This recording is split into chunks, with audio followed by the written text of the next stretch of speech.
ಆತ್ಮೀಯ H16 news ಅರ್ಥಾತ್ ಹೇ ಸೀತಾರಾಮಗೆ ಸ್ವಾಗತ. ನಾನು ನಿಮ್ಮ MI ಅಥವಾ ಮಲ್ಲಪ್ಪ ಜೋತಾವಾರ್. ಆದ್ಮೇಲೆ ಈಗ ತಾವು ದಿನ ಸುದ್ದಿಗಳನ್ನು ಅದರ ಜೊತೆಗೆ ವಿಶೇಷತೆಗಳನ್ನ ನೋಡ್ತಾ ಹೋಗಿ ವಿಶೇಷ ಈ ಮೊದಲನೇ ಸುದ್ದಿಯನ್ನು ನೋಡಿ.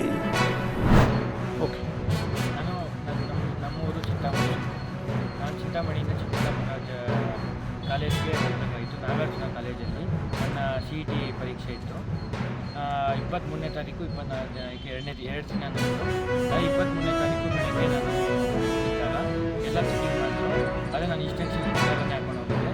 ಬಟ್ಟೆಗಳು ವಾಚ್ ಇದ್ದೀರ ಹೋಗಿದ್ದೆ. ವಾಚಲ್ಲೆಲ್ಲ ಅಲೋ ಇರಲಿಲ್ಲ.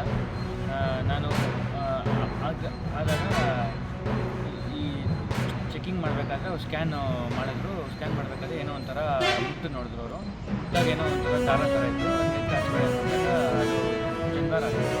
ಅವರು ಇವೆಲ್ಲ ಹಾಕ್ಕೊಂಬರುವಂಗಿಲ್ಲಪ್ಪ ಅಂದರು. ಇಲ್ಲ, ಇವೆಲ್ಲ ಇನ್ಸ್ಟ್ರಕ್ಷನ್ಸ್ ಏನು ಹೇಳಿಲ್ಲ ಸರ್, ನಾನು ಹಾಕ್ಕೊಂಬರ್ಬೋದು ಅಂತ. ಇಲ್ಲಪ್ಪ, ಇವೆಲ್ಲ ಹಾಕೊಂಡು ಹೋಗಿ ನಿಮ್ಗೆ ಎಕ್ಸಾಮ್ ಕೊಡೋಲ್ಲ, ನಿಮ್ಗೆ ಎಕ್ಸಾಮ್ ಬೇಕಂದ್ರೆ ಇದನ್ನ ಬಿಚ್ಚಿ ಹೋಗ್ಬೇಕು ಅಂದರು. ನಾನು ಬಿಚ್ತೀನಿ ಅಂದರು. ಅವರು ಕೇಳಲಿಲ್ಲ. ಅವ್ರು ಯಾರೋ ಮೇಡಮ್ ಬಂದು ಕಟ್ ಮಾಡಿಬಿಟ್ಟು ಈ ಡಸ್ಟ್ಬಿನ್ ಹೊಡೆದು ಎಲ್ಲರೂ ಬಿಸಾಕ್ತಿದ್ದಕ್ಕೆ ಹಾಕಿ ಇದನ್ನೇ ಬಿಸಾಕ್ಬಿಟ್ಟು ನನಗೆ ಫುಲ್ ಅಷ್ಟೊಂದೇ ಬೇಜಾರಾಗಿತ್ತು. ಬೇಜಾರಾಗಿ ಎಕ್ಸಾಮೇ ಬರೆಯೋದು ಬೇಡ ಆ ಥರ ಫುಲ್ ಬೇಜಾರಾಗಿ ಮತ್ತು ಅಲ್ಲಿಗೂ 2 ವರ್ಷ ಕಷ್ಟಪಟ್ಟಿದ್ದೆ. ಸೆಕೆಂಡ್ PU ಯಲ್ಲೂ ಚೆನ್ನಾಗಿ ಬಂದಿತ್ತು. ಇದರಲ್ಲೂ ಚೆನ್ನಾಗಿ ಮಾಡಬೇಕು ಅಂತ ಅಲ್ಲಿಗೂ ಹೋದೆ ಬರೆಯೋಕ್ಕೆ. ಆದರೆ ಅದು ಆಗಲಿಲ್ಲ ಚೆನ್ನಾಗಿ ಬರೆಯೋಕ್ಕೆ.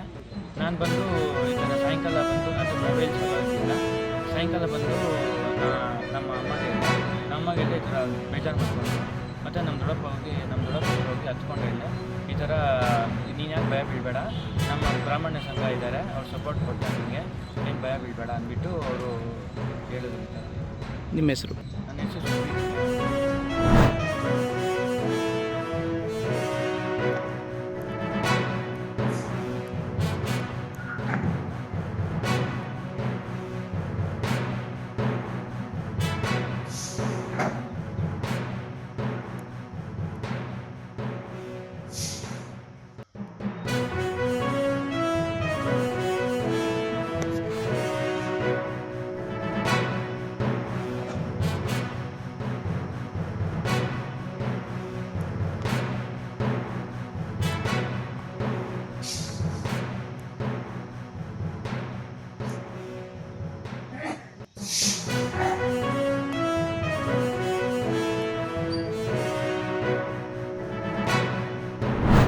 ಇನ್ನೊಂದು ಚನ್ನಗಿರಿ ತಾಲೂಕಿನಲ್ಲಿ ಕಗ್ಗಿ ಕೆರೆಯಲ್ಲಿ ಸುಮಾರು ಎಷ್ಟು ಗ್ರಾಮ, ಅದು 27 ಗ್ರಾಮಗಳಿಗೆ ಕುಡಿಯೋ ನೀರನ್ನು ಕೆರೆಯಿಂದ ನಾವು ಕೊಡ್ತೀವಿ. ಈಗಾಗಲೇ ಅದು ಕೂಡ ಕುಸಿತ ಆಗಿದೆ.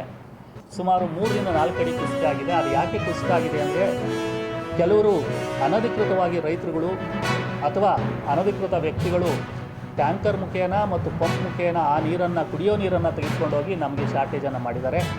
ಹೀಗಾಗಿ ಅಂತಹವರ ಮೇಲೆ ನಿರ್ದಾಕ್ಷಿಣ್ಯವಾಗಿ ಕಠಿಣ ಕ್ರಮವನ್ನು ಕೈಗೊಳ್ಳಿ ಅಂತ ಹೇಳಿ ನಾನು ನಮ್ಮ ಇಂಜಿನಿಯರ್ಸ್ಗಳಿಗೆ, ನಮ್ಮ ತಾಲೂಕ್ ಪಂಚಾಯತ್ EOಸ್ಗೆ ಮತ್ತು ಪೊಲೀಸ್ ಇಲಾಖೆಗೂ ಕೂಡ ನಾವು ಸೂಚನೆಯನ್ನು ಕೊಟ್ಟಿದ್ದೇವೆ.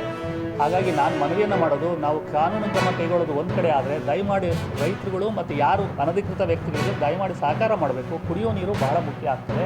ಕುಡಿಯೋ ನೀರು ಇರ್ತಕ್ಕಂಥ ಜಲಮೂಲಗಳನ್ನು ತಾವು ಯಾವುದೇ ಕಾರಣಕ್ಕೂ ತೊಂದರೆ ಮಾಡಬಾರ್ದು ಅಂತ ನಾನು ಮನವಿಯನ್ನು ಕೂಡ ನಾನು ಮಾಡ್ಕೊಳ್ತೀನಿ ತಮ್ಮ ಮುಖೇನ.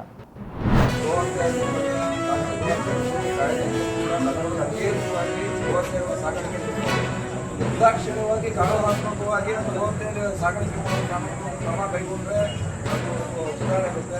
ಮುಂದಿನ ದಿನಗಳಲ್ಲಿ ಶಾಂತಿಯುತವಾಗಿರುತ್ತೆ. ಇಲ್ಲ ಮುಂದಿನ ದಿನಗಳಲ್ಲಿ ಅಡ್ಡೆಗಳಿಗೆ ಇವಾಗುತ್ತೆ ಘೋಷಣೆ ಮಾಡಿ ನೀವು ಅದನ್ನ ಕೂಡಲೇ ತಕ್ಷಣವಾಗಿ ನಗರದಲ್ಲಿ ಯಥೇಚ್ಛವಾಗಿ ಎಲ್ಲರೂ ಬೇಕಾದ ಜಾಗಗಳಲ್ಲಿ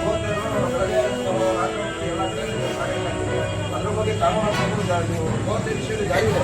ಆದರೂ ಕೂಡ ಎಲ್ಲಿ ಬೇಕಾದ್ರೆ ಗೋಹತ್ಯೆ ಅಂಗಡಿಗಳು ಮಾಡಿದ್ರೆ ಇವತ್ತು ಕೂಡ ಮಟನ್ ಅಂಗಡಿಗಳು ಓಪನ್ ಮಾಡಿದ್ದಾವೆ, ಇಟ್ಟಿದ್ದಾರೆ,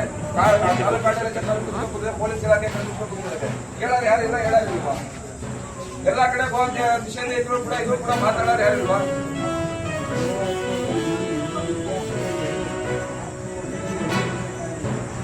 ಏನೋ ಗೋಹತ್ಯೆ ಯಾಕಿಲ್ಲ? ತಾವೆಲ್ಲ ಇಲ್ಲಿವರೆಗೆ ಸುದ್ದಿಗಳನ್ನು ನೋಡಿದಿರಿ, ಜೊತೆಗೆ ವಿಶೇಷ ಘಟನೆಗಳನ್ನು ಸಹ ನೋಡಿದಿರಿ. ಅದು ನಿಮ್ಗೇನು ಅನ್ನಿಸ್ತು? ನಿಮಗೆ ಲೈಕ್ ಮಾಡಿರಿ, ಶೇರ್ ಮಾಡಿರಿ, ಕಾಮೆಂಟ್ ಮಾಡಿರಿ.